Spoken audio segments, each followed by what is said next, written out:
So here's something about living on a hill slash mountain in the Ozarks. These are limestone hills through here, and they settled into plate rock.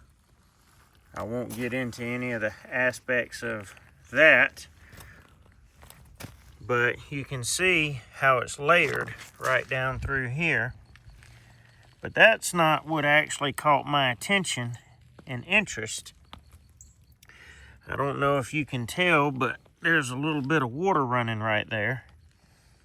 And I was actually just standing at the top of this hill right here. It's not a very high hill. There's one of my dogs, and there's some of my beehives.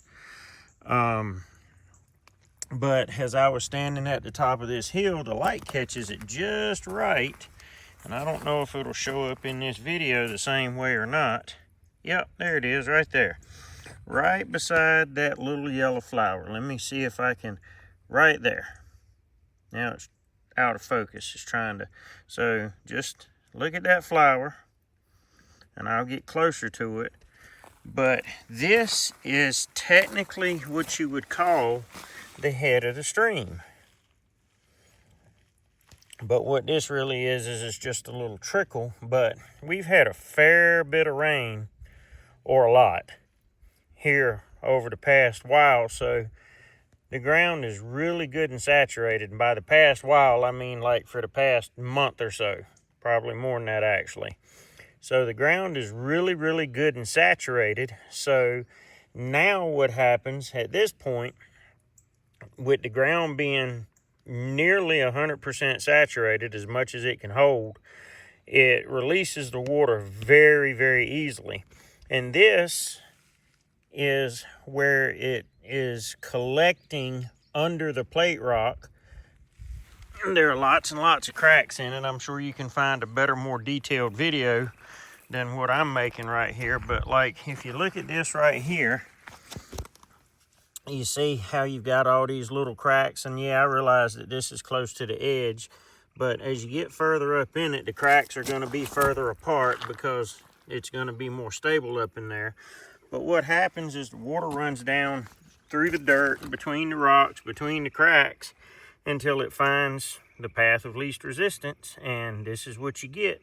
You get these little washes, headers. I'm sure there's a technical name for them. I don't know what it is.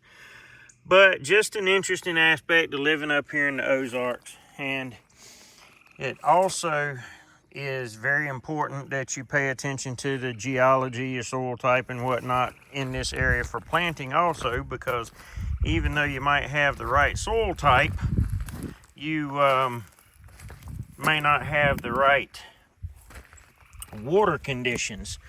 So like what'll happen is right here, you see I've even got a little bit of standing water. You can really see it now with the light glaring off of it, and it's not deep.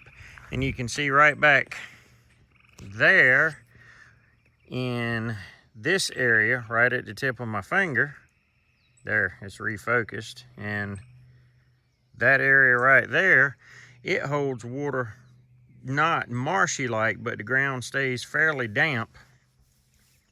But when it gets dry, like when the summertime actually hits, you know, July, August, and September, it will be so dry out here. Even here where I have this water at, you'll walk down here, and as you walk, you'll be kicking up dust. And even over here in these grassy areas, all this green stuff is going to turn brown. You could come down here and it would flash off, burning wise, real quick like. But anyway, oh yeah, see, I can even see water standing over there.